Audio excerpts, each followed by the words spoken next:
A parábola do fariseu e do publicano. Lucas, capítulo 18, versículos de 9 a 14. Um dia, 2 homens subiram às escadarias do templo de Salomão para fazer suas preces. Um deles era um fariseu e o outro era um publicano. Antes de contar a história desses 2 homens, explicaremos algumas coisas a você. Os fariseus eram homens religiosos que viviam no templo de Jesus. Eram muito orgulhosos e se consideravam perfeitos por cumprirem as determinações da sua religião. Gostavam de discutir sobre os assuntos espirituais. Consideravam suas interpretações como as únicas certas. Eram vaidosos pela antiguidade de suas seitas religiosas. Tratavam os partidários das outras crenças com ódio e desprezo. Achavam que a religião era somente a prática de cerimônias nas suas igrejas, que eram chamadas sinagogas. Templos só havia um, o de Salomão, em Jerusalém. Eram quase sempre cheios de vícios e erros, mas fingiam por palavras e atitudes que eram corretos e santos. Os publicanos eram os cobradores de impostos. No templo de Jesus, a Palestina pertencia ao Império Romano. Por isso, os judeus pagavam impostos ao imperador. Os publicanos eram, em geral, judeus que exerciam esta profissão. Cobravam impostos de seus compatriotas em favor do Império de Roma. Aproveitavam-se muitas vezes da sua função para impor multas desonestas, roubando o povo. Por isso, eram geralmente odiados e tidos como ladrões.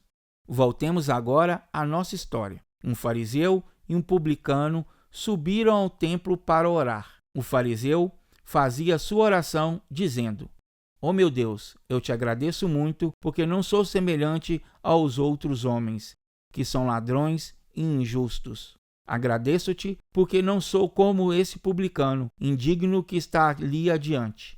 O Senhor, todas as segundas e quintas eu jejuo, recordando a subida de Moisés ao Monte Sinai e sua descida com as tábuas da lei.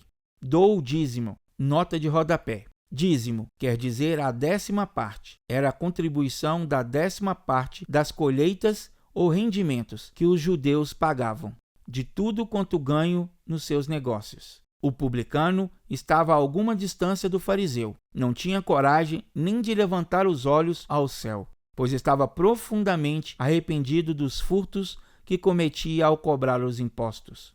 Também orava, mas sua prece era muito diferente das orações dos fariseus orgulhosos.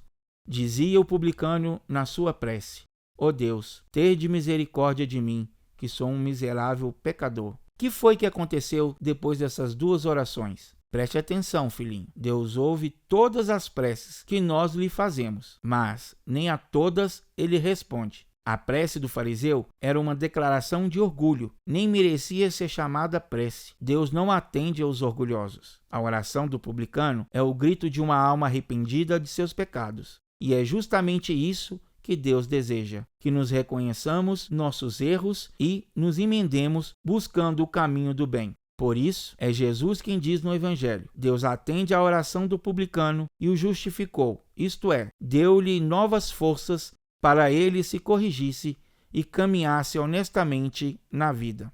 Encerrando a parábola, disse Jesus: "Todo aquele que se exalta, isto é, que se torna orgulhoso, será humilhado, mas o que se humilha será exaltado." Entendeu bem, meu filho, o significado espiritual da parábola do fariseu e do publicano? O fariseu não teve sua oração atendida por Deus por causa do orgulho e dureza de coração. Em lugar de suplicar as bênçãos de Deus para sua alma, ele, cheio de orgulho, desprezou os outros, considerando-se muito digno. Demonstrou ignorar a sabedoria de Deus, pois apresentou ao Pai uma lista das coisas que fazia, como se Deus não soubesse de tudo que acontece. O publicano, ao contrário, foi humilde e sincero. Reconheceu diante de Deus que era um pecador e pediu perdão de suas faltas e culpas. Por isso, foi ouvido por Deus, que lhe deu novas forças espirituais. Que você, filhinho, nunca proceda como o fariseu da parábola. Nunca se considere superior aos seus companheiros. Não se julgue melhor que seus irmãozinhos, nem mais inteligente que seus colegas. Nunca pense que você é mais puro ou mais digno que seus companheiros da escola de evangelho. Nunca fale de suas vitórias, nem de valores que você julgue possuir. O fariseu é que fez isso. Não pense também nas boas coisas que você já realizou. Pense no bem que você ainda pode e deve fazer, para que você nunca se orgulhe de nada que sabe ou possui. Olhe o exemplo dos grandes missionários de Deus, que passaram pelo mundo. Veja como a sua vida é pobrezinha em comparação com a deles. Não fique desanimado com isso. Você deve imitá-los, mas não se considere justo nem perfeito ainda. Convém que você, diante de Deus, com a humildade do publicano, conte ao Pai do céu, com toda a sinceridade, suas faltas, seus defeitos e seus pecados. Faça tudo isso em oração, honestamente e sinceramente, e Deus olhará para você com o mesmo amor que o abençoou o publicano. Dará a você novas forças, novos pensamentos, novas bênçãos.